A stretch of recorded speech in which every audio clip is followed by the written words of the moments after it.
Good morning, almost afternoon, everyone. My name's Allison Malika here. It is spring 2021, and I'm here to share with you the ABCs of virtual instruction. This is actually not the ABCs, it's just ABCs.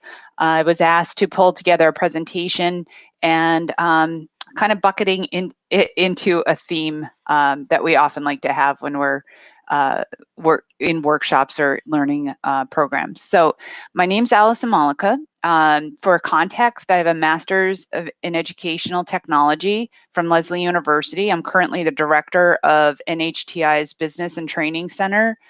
And for the past decade and more, I've provided EdTech technology, professional development, mainly Google for education training for schools, districts, and individuals. I am a New Hampshire certified teacher, business educator, digital learning specialist, and library media specialist. If you want to find out more about me or find the presentations, you can go to nhti.edu/BTC, and that will bring you to the NHTI Business and Training Center website, where you'll be able to click on the link for special events. Today we did the event for the New Hampshire School Administrators Association. So you can access the ABCs of virtual instruction here, because that may or may not always be here. And you may want to know more about my background. You can go to AllisonMalika.com. Where you can learn about my history in education and training, look at some of my education and training. There's some presentations here you're free to use for yourself, and some more resources. So that's AllisonMalika.com. Either one of those links today will get you to the presentation link, which I will post in the description. Again, this is titled ABCs of virtual instruction, and this session is about making learning accessible and engaging online. It can be challenging to do that in a face-to-face environment. There's a lot more to think about than just passing out and passing in assignments, and that's true in your physical space, and it's even more true in a remote learning situation. As an educational technology leader for over 20 years, I've been passionate about technology. My first year teaching as a business teacher at Kearsarge High School, I was one-to-one. I had a computer for every student in 1999, and I've never taught without one-to-one. So I don't know what it's like to teach without technology. I do have the master's in educational technology and an advanced graduate certificate in online instruction. I also was a virtual learning instructor at New Hampshire's Virtual Learning Academy for 5 years. I taught computers and business and web and social media at that school as well. So I'm going to share with you what I've learned and what I've learned to value as an instructor. So I bucketed this presentation into A, B, C, just to give it some structure and context for what to expect. We're going to focus on the A's, the accessible aesthetics. What is important about that? Why did I pick that? Building relationships, my experience with that. A lot of my learning and my love for that and my techniques for that were developed during my years at the Virtual Learning Academy. They taught me a lot about being a successful online instructor, and as well as communication techniques and tools. So we'll focus on those ABCs for this session. And starting with the A's, accessible aesthetics. What does that mean? Well, we're not going to get into ADA accessibility and web accessibility to that extent, but we're just going to talk about basic accessibility. First of all, aesthetically pleasing accessibility is really important. And what you see on the screen here is a snapshot of my learning space as a virtual teacher back in the day. And I'm talking several years ago, and we used Moodle. And those of you who have used Moodle in the past probably know that you can be really restricted on what you can accomplish in terms of aesthetics. So we did my best. And you can see here, it looks bright. I've got my daisy and the nice spring background there. My courses are listed, and my information about me, my picture, and things like that. So my number one thing for the A's is aesthetically accessible, meaning It looks neat, it looks decent. You've got your photo, you've got what you teach, your contact information, how to contact you, some important announcements. A friendly, accessible launchpad to learning. Don't just have a link to the classroom or the Canvas. You really should provide a window into each classroom and personalize it for that teacher. So that's one of my number one things. I'm going to turn off my webcam just so you can see this screen a little bit better. Okay, so let's do that. All right. So the other thing is that I've been doing a lot of scanning of school websites. And one thing I have found over this past week looking is that they're not, some of them are really great and worthy of mentioning, and other ones are cringeworthy. And what I mean by that, when I think about cringy, I think they look old, they look outdated, they don't have any character. And most of all, there's no link to the classrooms. And the classrooms are the heart, it's the beating heart of a school. And when I go to a school district website and then a school page website, and I can't see, I don't have a window into the personality of that classroom, it kind of blows my mind. So I want to give you exemplars of what to strive for, or what I think is worthy of striving for. So we've got the Pennachuck Middle School in Nashua. And not that the whole district is like this, but this is what I would want the district to be like if I were in charge of things, is I would want on this web page, this is the school page. Yeah, I would want it to be consistent throughout the district, that for each school, if this school is going to have resources and then link to team teachers and pages, I would want that for every school in my district. And I'm not discounting Nashua School District. I'm just saying this is one district I found that has things going quite well for them, and really impressive. When you get to Pennachuck and you click on this and you go down, you get to teacher and team sites. You've got this wonderful list of team pages. And on the team pages, you've got, let's give that a sec.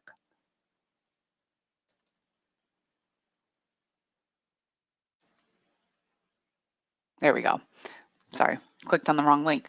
Lightning team page, I'll just pick this randomly to show you as an example. I just came across this, and immediately I'm like, this is really engaging. And you've got the avatars they're done with Bitmojis. If you don't know what that is, you can go on a mobile device and create a Bitmoji of yourself. And then the Chrome extension is available. You can add it so that you can just copy and paste a Bitmoji of yourself in any capacity. So they've got their Bitmojis, links to each individual page for each teacher, announcements, schedules, daily expectations, what to do, 1, 2, 3, 4, links out to groups, contact information, to-dos for parents, to-dos for students. Friday is catch-up day. If a lot of schools are doing that, I'm wondering if that has something to do with the run on catch-up. Okay, I don't know, just saying. So there's one, and then you can see that this is a Google site, but over here, it links from when we first went to this web page. Hang on just a sec. Lost my window for a second there.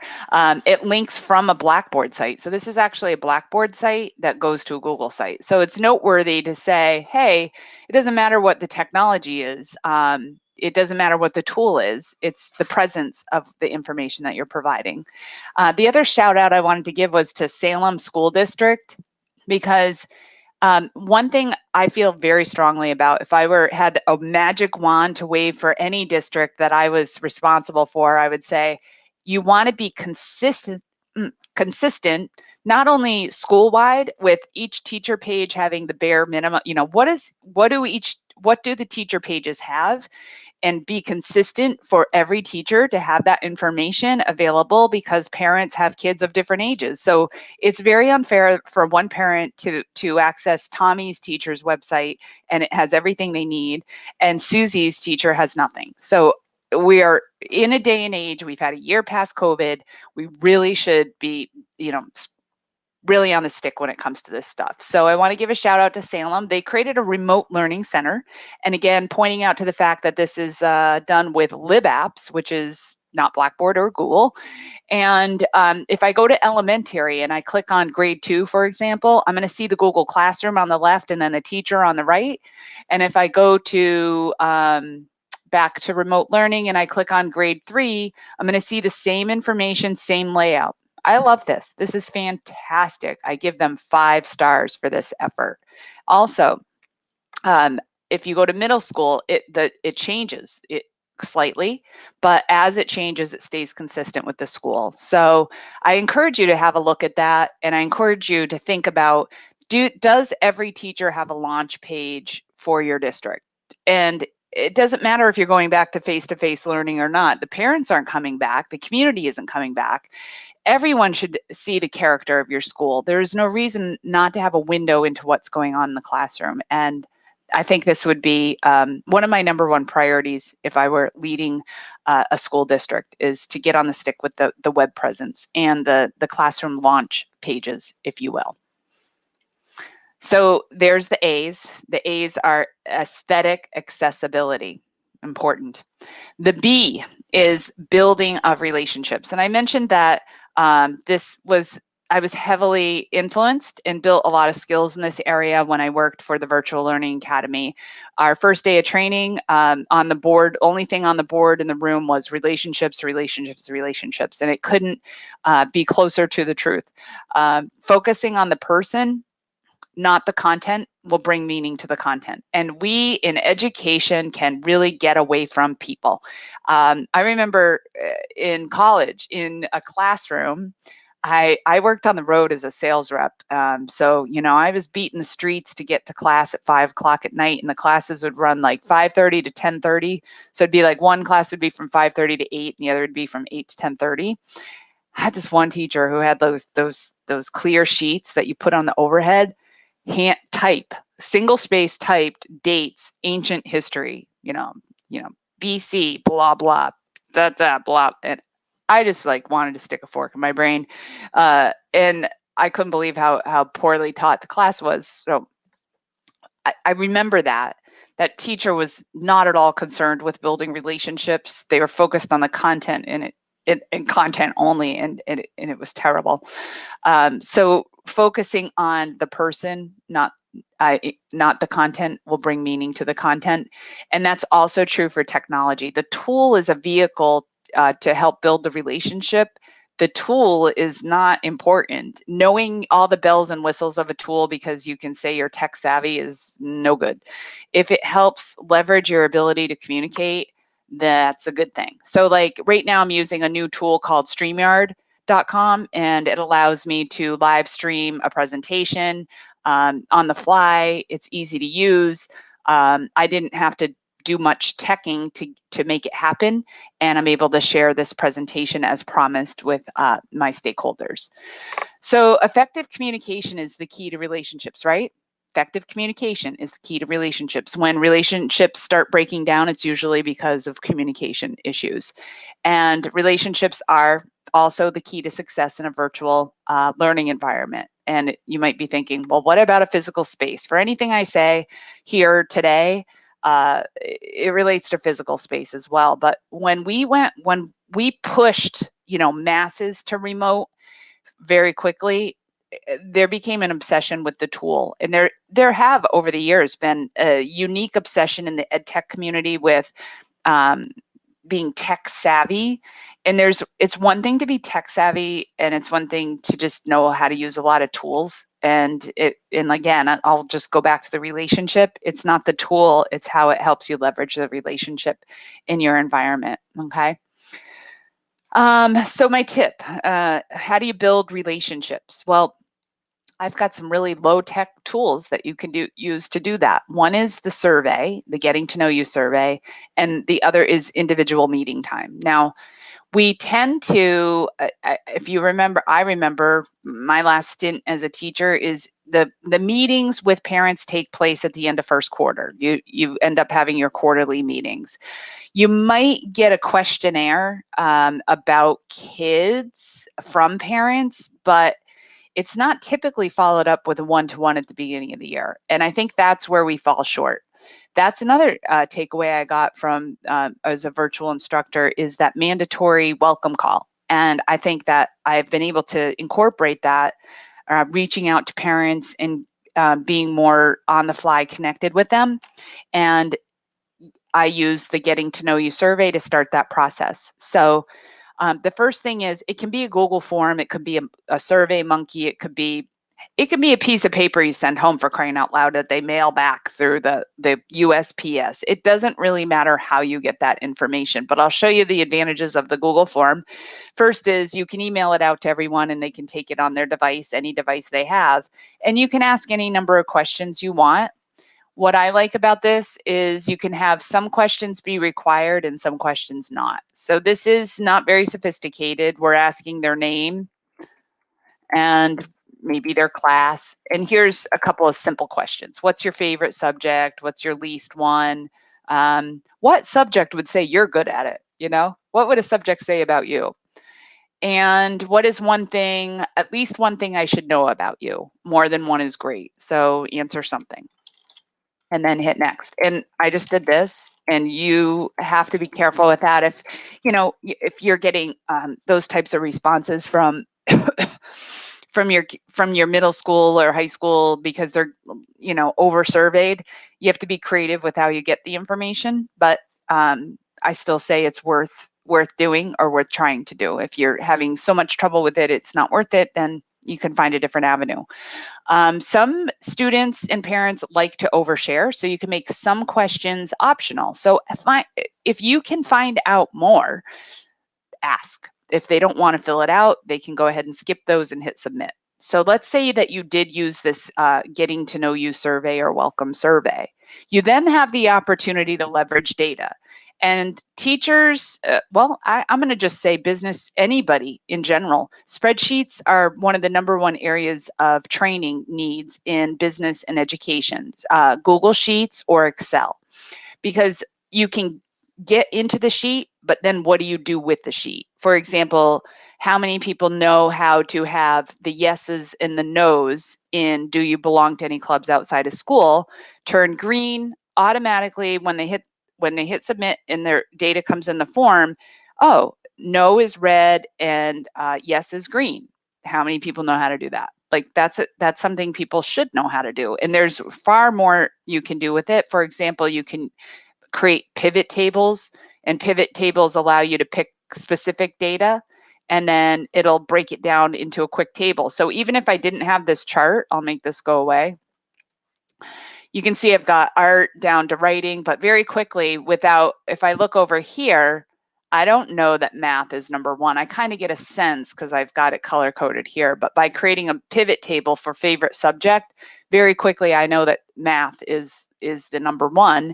And with not Excel, with Google Sheets, the Explore tool in the bottom right-hand corner that they added, it'll make quick graphs for you. So if you needed a graph of that, you could go ahead and just grab a graph and then edit it. So you've got your math, and then this is reading. And so it's just another tool. It's another tool to help you. You might say, well, aren't you getting into the tech piece? How does this build relationships? Well, knowing how many kids belong to clubs outside of school, I might be able to make reference to that. I might be able to kind of get a sense of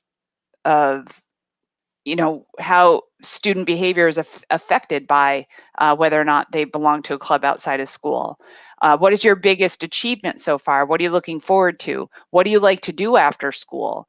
These are types of things these are windows into their world that I can then use this data to maybe dictate how an approach on a lesson, maybe feedback. I have a student that I'm really having difficulty reaching, but because they don't belong to a club after school, but they tell me that they're looking forward to getting a scooter. They like to roller skate. So in my Google Classroom session where I talk about the private feedback loops, I might be able to use this data to have add flavor to my feedback to connect with my student and say something about roller skating, or how's your scooter goal going along, or something like that. So you can use the data. If you're a school administrator, you can do the exact same thing for your staff. Find out about them and then follow it up with a impromptu welcome call or meet. It could be something that is scheduled, or it can be something that is impromptu. I did have noted in my last session, one of the people said, I would not appreciate impromptu calls at work. You can ask that in your survey. I wouldn't generally call somebody at work unless I had already had one of these welcome calls. And I would be cognizant of that, whether or not it's emergency or not. It's easy to text and say, is this a good time to call? I've done that an awful lot. But by doing the survey and then following up with just a meet and greet with every parent and student, and it would be great if they could be together. It would be great. So that's your number one goal, but be flexible. Not everyone can accommodate exactly what you want to have happen. So just know that that's the goal. 100% meet and greet with a parent and a student at the beginning of the year. I recommend starting this in the summer. Do your surveys as soon as you have your class list and start your welcome calls before school starts. If you're dead set against doing work outside of your contract hours, then I can't say do that. I would just suggest it. I'm also the kind of person that took calls in the grocery store. So you're talking to somebody that's very happy to kind of be flexible in when I have conversations with my stakeholders. So if you think it's too time consuming, I want you to think about this. Think about the alternative, okay? Kids that are not completing assignments, breakdown of communication, negative exchanges. There's so many things that can go wrong that can disrupt the student's ability to be successful, or willingness to be successful, or a parent's willingness or ability to work with you to get that student to that point. So this time invested early on can pay big dividends and make your very typically stressful school year something that's running smooth as silk. So my administrator tip is that you schedule a quick meetup or a 5-minute drop-in with your teachers early on. Check and see how they're doing. Just drop in. I had a colleague say that her principal was also sending out weekly newsletters, and I know some of the administrators do weekly video broadcasts, like whether it's posted on YouTube or just sent as a video shared through Google Drive. Anything you as an administrator can do to connect, but there's nothing like that individual back and forth that will help build that relationship. So here's some welcome call tips. Let's see, Meet or Zoom. Face-to-face is better than phone. It's great, but phone is still a legitimate mode of communication. So pick up the phone if you're having trouble connecting with that Meet or Zoom.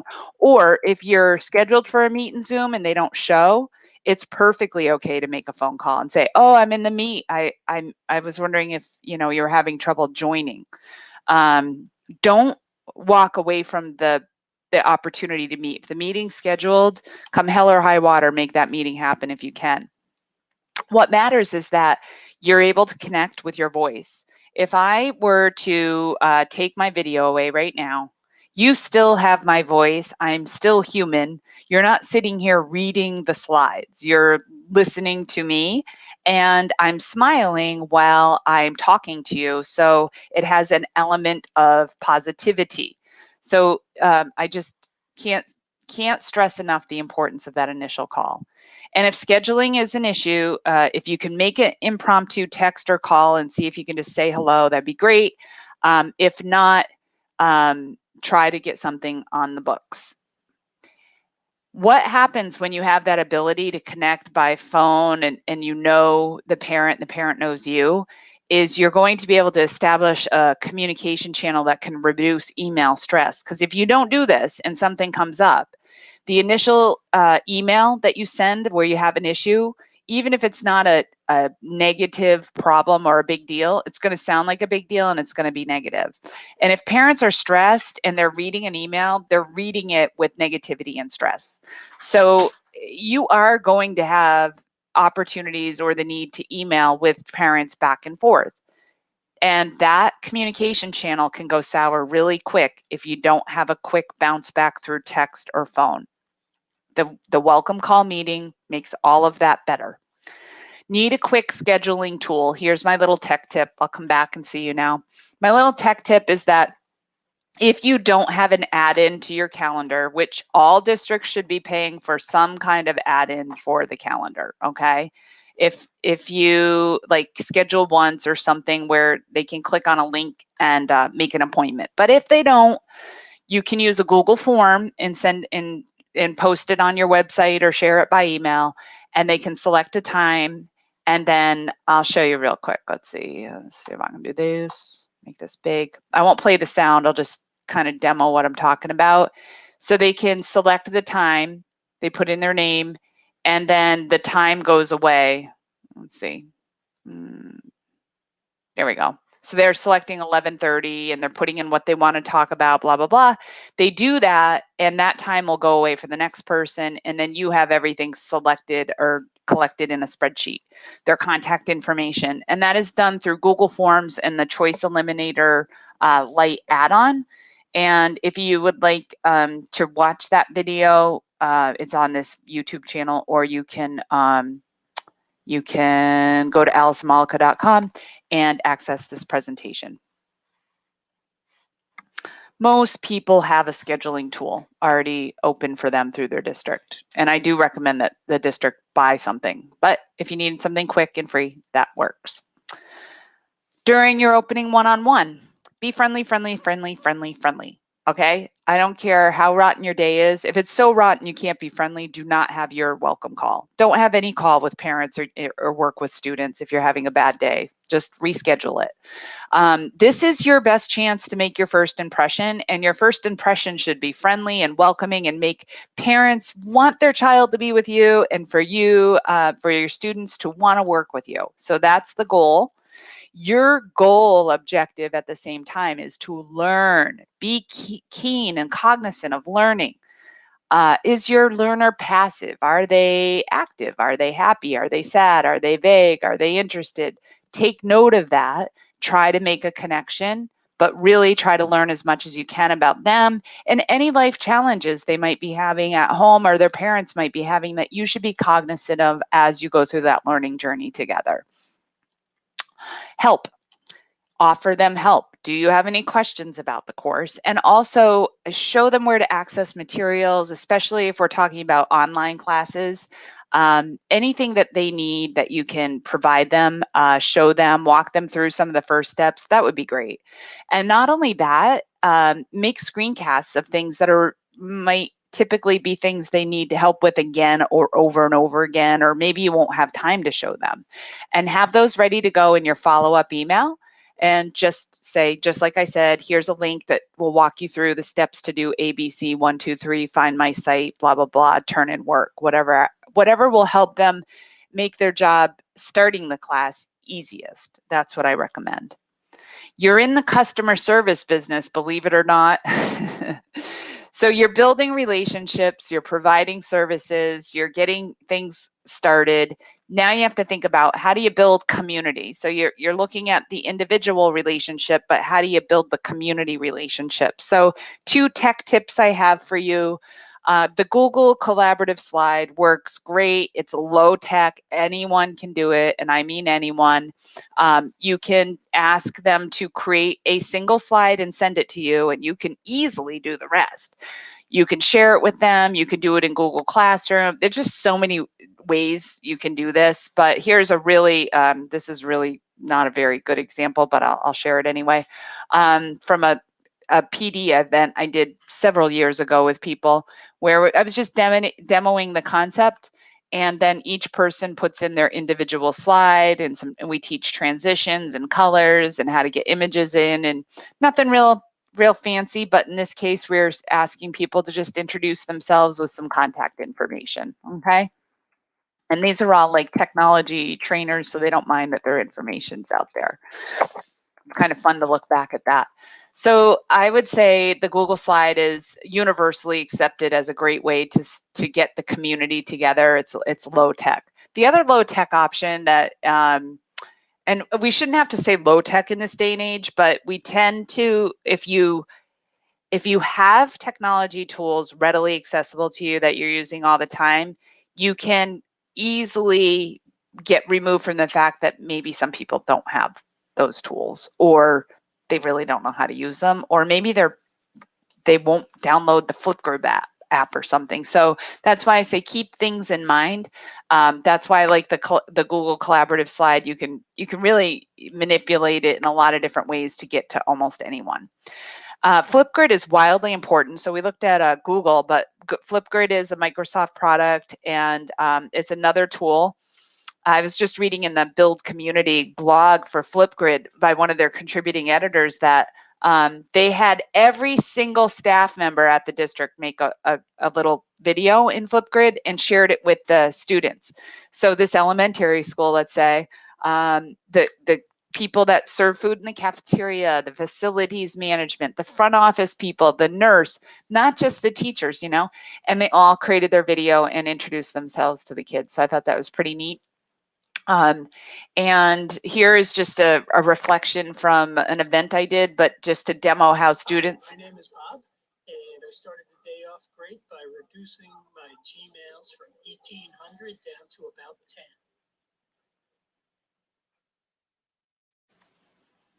Hi, my name is Bob. And I don't know if you were able to hear that, but his name is Bob, and he was able to reduce his email down to 10 from thousands. And this was for an event, and then you just, you go person to person, and you get their feedback. So this is very popular, and there are, it's not the tool itself. There are 101,000 ways to use Flipgrid. So if you wanted to just leverage Flipgrid for the whole year, you could probably spend your whole year getting professional development and training on the different ways that you could use that with the classroom. There's commenting, moderating, camera on, camera off, like avatars, you name it, lots of things you could do with that. So that's a video version of building community. 2 tips for you to get started. All right. Why is all this important? About 20%, the 80-20 rule comes into play here, where 20% of your students, if you will, they're just going to glide right through. They don't really want to engage. All your efforts may go unnoticed. They don't care. They're just going to show up. They're going to get her done. They've got lacrosse to play. All right. But 80% of your learners are going to need all these little things that help them feel special, engaged, that their needs are being met, whether it be engaging, accessible, organized, predictable, supportive, specific, timely. There's so many things that fall into play that need to get funneled into this bucket of 80%, because 20% needs you to be timely with your feedback. Others need screencasts. Some need you to call mom or dad twice a week.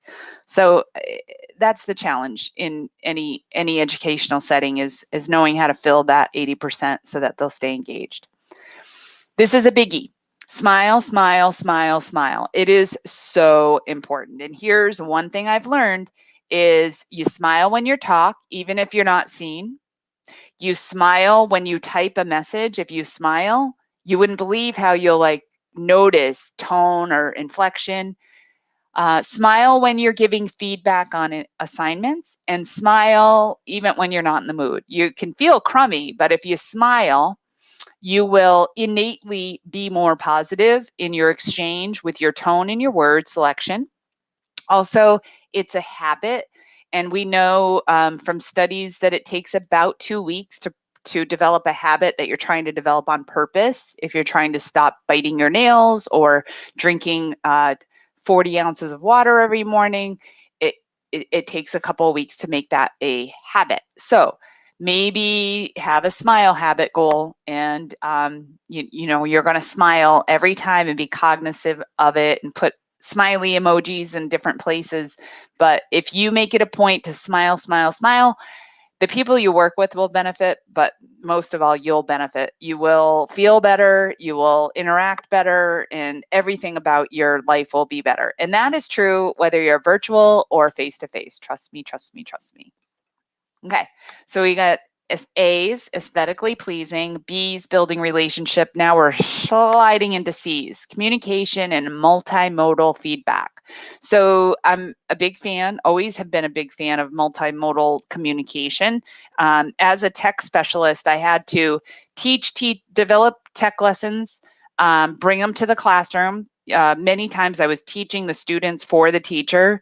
The teacher would participate the first time around with the students and then kind of have to take over eventually.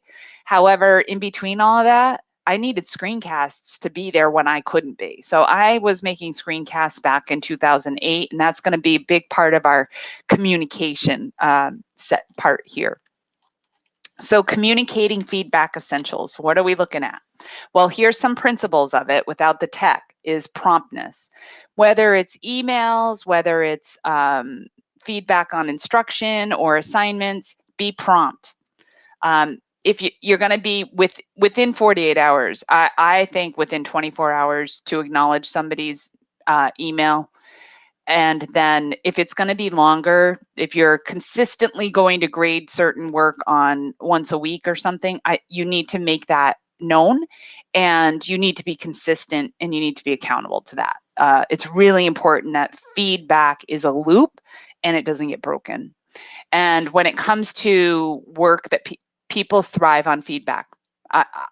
If somebody gives if I give a workshop and I ask for feedback, I really want that feedback. And sometimes it's just a matter of that the feedback was there, more important than anything else, you know? So feedback is, people need everybody needs feedback. The bus driver needs feedback. Thank you, have a good day. You're doing a good job. I like how you interact with people. Everyone needs feedback, not just students. Teachers need feedback too.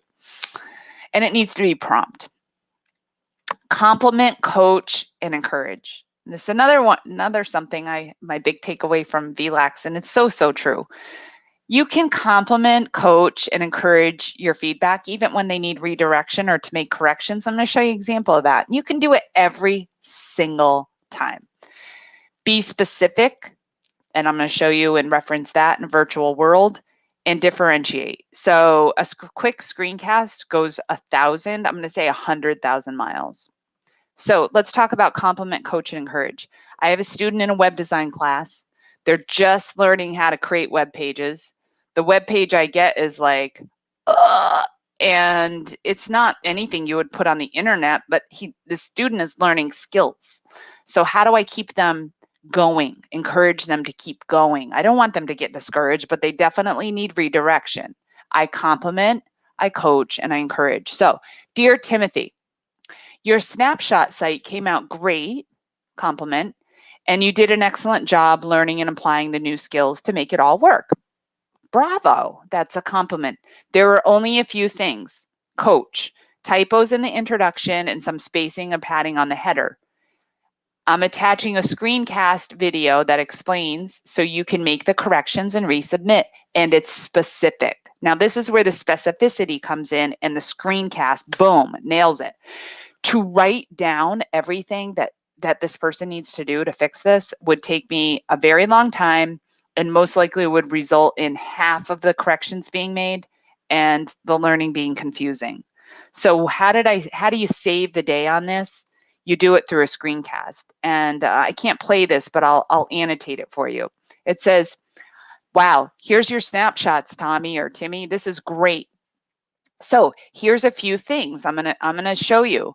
It looks like you've got a few typos, so I'm gonna walk through and fix those. And then I go into the next page and I say you have some, spacing gaps here that I didn't think you intended to have. I don't think you intended this, but this is how it came out. So I'll show you how to fix that. So it sounds very professional. It is meant to be professional. And let's take the next steps to fix that. So then I go a little further into the video and I'm breaking this down in the actual computer application and showing them how to fix it. And this is for every student. Now, back in the day, before COVID, people would say, oh my gosh, I don't have time for that. This video is 2 minutes long. I didn't do a retake on this. I did this all the time as a virtual instructor, and I would do it all the time as any instructor, because now Tommy gets the video, or Timmy gets the video, and they can pause it, fix it, pause it, fix it. Now, this also helps me with compliment, coach, and encourage when I get a colossal mess. I've gotten papers that were almost, just so difficult to read for a variety of reasons, where I made a copy of the paper and then I corrected it while I videoed it, and I didn't just put comments in, and I certainly didn't scribble a bunch of red marks on it and take a picture. I literally fixed it and said, this is why this sentence, oh, this sounds like this is a run-on sentence, I'm fixing this. It took me 10 minutes. But when the student was done fixing it, not only did they fix that paper, they learned. I was instructing, I was providing individual instruction at the same time. I was able to be positive and upbeat. I was able to do so much. So screencasting feedback, number one tip. Virtual instruction or not, doesn't matter. Popular feedback tools, screencasting tools, Loom and Screencastify are the most popular, I believe. They are unique and different. Okay, so you want to look, if you're looking for something for free that you can do long videos with, you're going to grab Loom. And Loom also allows you to do the videos on the mobile app. However, I like Screencastify better. I won't say better. I am more used to Screencastify, and I think it has unique features that make it worthwhile. I love the fact that you can just zing it up to YouTube or send to Classroom lickety split, or Drive and then embed it in a slide deck or send it via email so fast.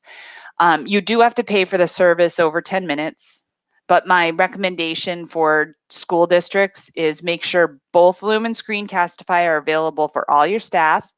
Make sure it's easily accessible. Make sure the tech directors and the people in charge have that all figured out. Make sure whoever's in charge of training has provided comprehensive training and support on both of the applications, and make sure you're modeling it as an administrator. Get your admin assistants to use it as well. You can create screencasts as how-tos, how to access, how to teach, how to supplement, for feedback, etc. And the other thing is your front desk people or people in charge of staff doing things like providing, let's see, here's the process for submitting your in-house requisition or getting reimbursed for travel. Make a screencast of it, like click here, go to the server, go to Drive, go to staff documents, do this, do this, do this. And that will save you time because your staff, your new staff will need to know how to do all those things. And they're constantly emailing or calling the front desk for them to repeat the same information over and over again. So you can make videos for parents, how to find the bus route updates and include that in a weekly update email to them. So screencasting can and should be used by everyone. It's just I don't think you can argue that point. This is just an example of one back in the day. There was a gap in the course. Students would get to this point and every single student would want one-on-one with me to have me show them how to do it.